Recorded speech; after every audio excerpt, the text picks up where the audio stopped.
Bonjour à vous, heureux de vous retrouver comme chaque mois sur ma chaîne YouTube. Nous sommes le 14 juin, c'est le jour de la pleine lune.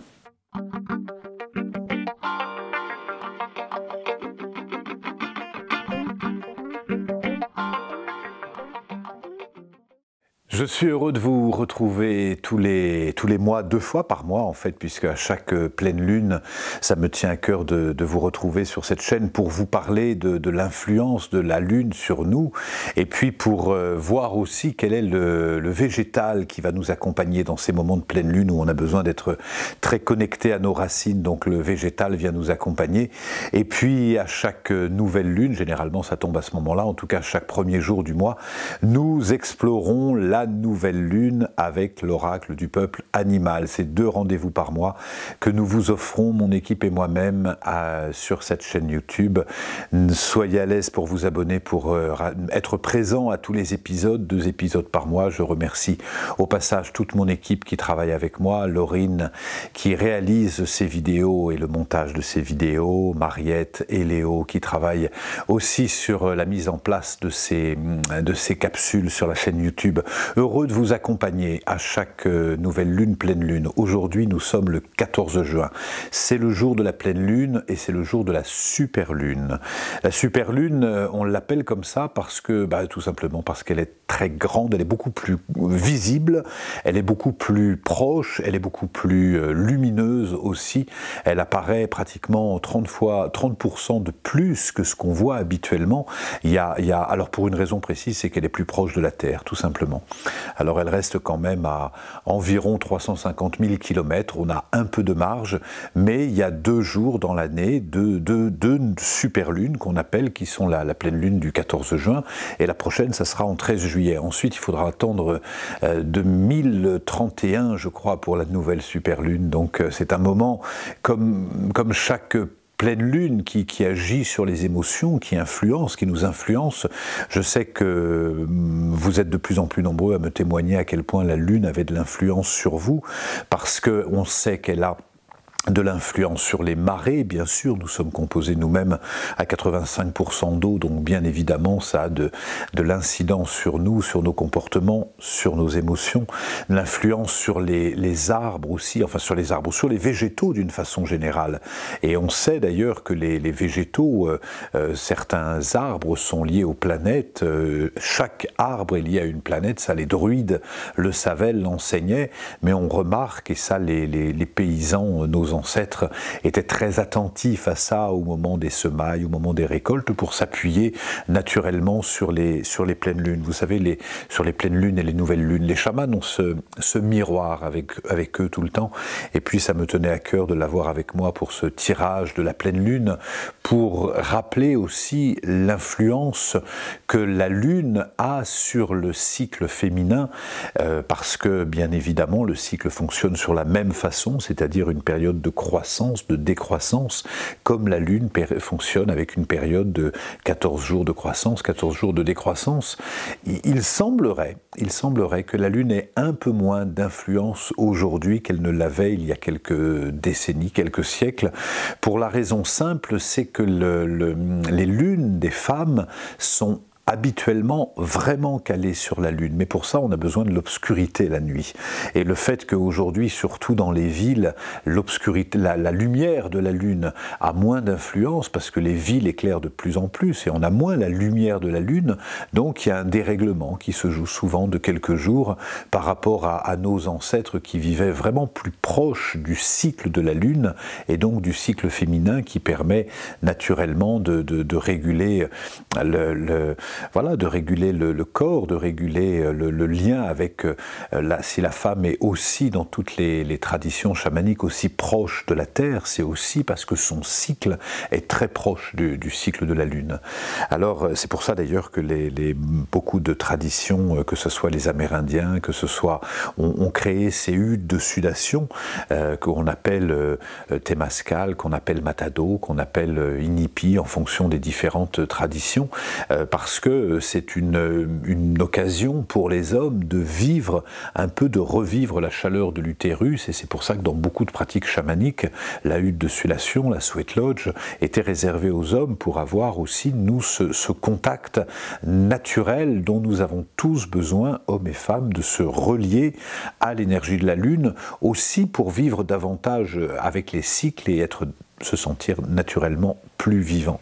Alors, comme chaque mois, je vais inviter un ami du peuple végétal à se manifester en tirant une carte, et je vous invite, vous aussi, à vous concentrer. Si vous avez une question particulière ou si vous avez une situation particulière, concentrez-vous sur cette situation, sinon ça sera simplement la carte de cette pleine lune, enfin simplement, c'est celle-ci qui se manifeste. Ça sera donc cette carte qui va nous accompagner pour la pleine lune, qui est la pleine lune du Sagittaire, le 14 juin. Ah, oh, c'est beau, j'adore, j'adore. La tulipe.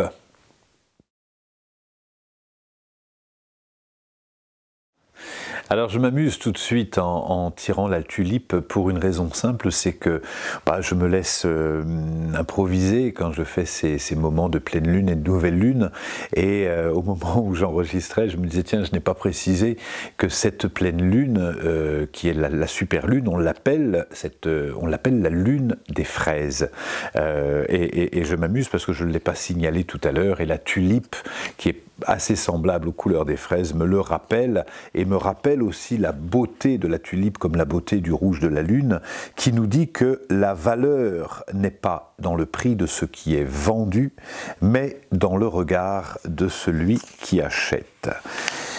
Les mots-clés qui sont associés, vous savez, dans l'oracle du peuple végétal, comme dans l'oracle du peuple animal, à chaque fois je raconte l'histoire de chaque végétal. La tulipe, je ne vais pas tout vous lire, il y en a 2 pages, mais je vais vous lire les mots-clés, c'est important: l'élégance, le luxe, le développement, la spéculation, la réussite, l'influence, la richesse, l'intelligence collective, la colonisation, le rayonnement, la spoliation, la démesure, l'amour, le couple. Vous savez, dans chaque valeur qui sont évoquées pour ces cartes, il y a, on pourrait dire, une face lumineuse et une face plus sombre. Et comme il est question avec la tulipe de l'abondance, de la richesse, de l'investissement, on a aussi le côté plus sombre qui est la spoliation, la faillite, l'envahissement, etc. Donc on est en tout cas avec la richesse et notre rapport à la richesse et à l'abondance.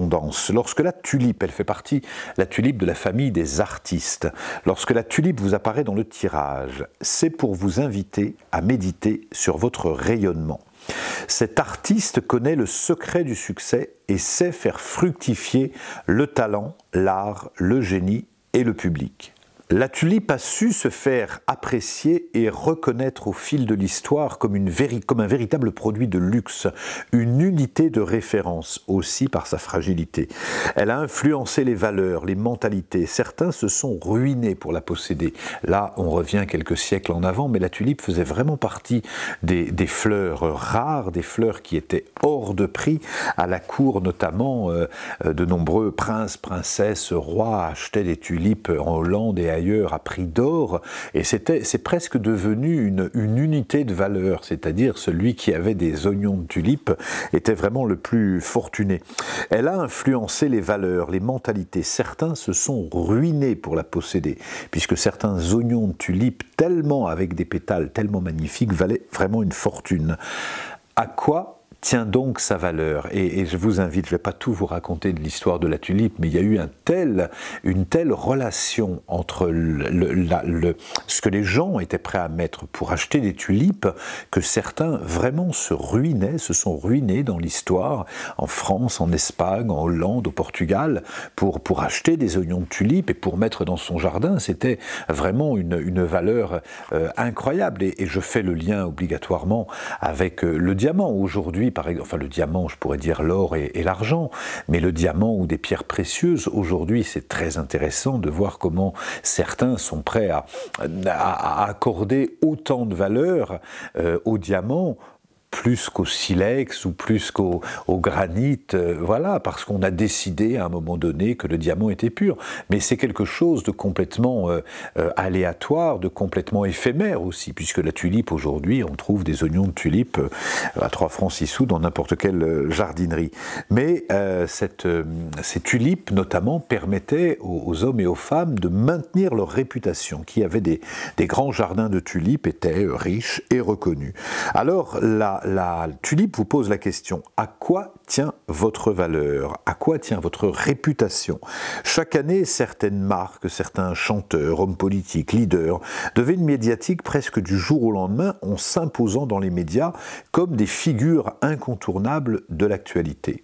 Puis disparaissent aussi rapidement qu'ils sont arrivés. La tulipe vous interroge sur la valeur que vous vous donnez, sur la valeur que l'on vous donne, tant sur le plan professionnel que sur le plan de l'influence. Est-ce que justement vous cherchez une valeur qui a la durée d'une tulipe, ou est-ce que vous allez chercher votre valeur plus profondément, à un endroit où vous, avant tout, vous reconnaissez? La tulipe tient sa valeur de sa diversité, de tous les tons que sa communauté s'est incarnée. Il y a tellement de couleurs de tulipes que c'en est incroyable. On a toutes les couleurs, depuis le noir, le bleu, le rouge, le jaune, l'orange, le fuchsia. Il y a tellement de tulipes que c'est la fleur de l'intelligence collective, de la beauté, de l'harmonie. Chaque couleur correspond à une facette de votre propre personnalité.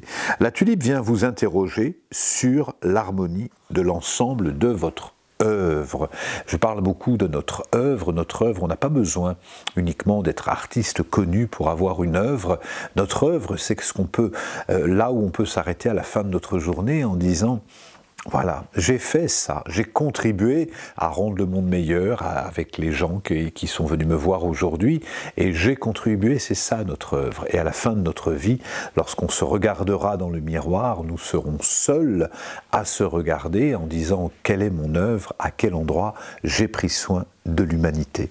Aussi, la tulipe, en ce jour de pleine lune, vous invite à prendre soin de votre œuvre comme à prendre soin de l'humanité.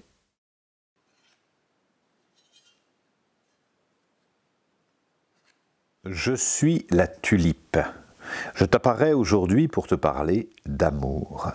Chaque fois que tu te laisses toucher à entendre parler d'amour, comme si c'était la première fois, tu reçois l'essence de l'amour, car l'amour est ton essence. Fais-tu confiance en l'amour? Peux-tu considérer l'amour comme une force vive, une source inépuisable d'énergie et d'inspiration?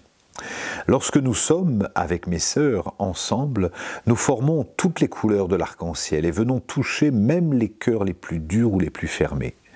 Parfois, tu sembles faire des efforts pour mettre en avant les qualités ou ta spécificité. Ne cherche pas à impressionner qui que ce soit. Accepte d'être simplement toi-même. Tu as souvent entendu ce conseil, mais peux-tu dire que tu l'adaptes totalement dans ton quotidien? Il y a de la place pour chaque être ici. Si je viens te parler d'amour, ce n'est pas pour que tu te concentres sur l'être aimé, mais sur le sentiment amoureux. Je t'aide à ressentir l'amour que tu peux porter à toi-même. En accueillant ton naturel, en laissant ton être libre traversé par la source de l'amour, tu retrouveras toute l'énergie dont tu as besoin, tu rendras hommage à la beauté du monde.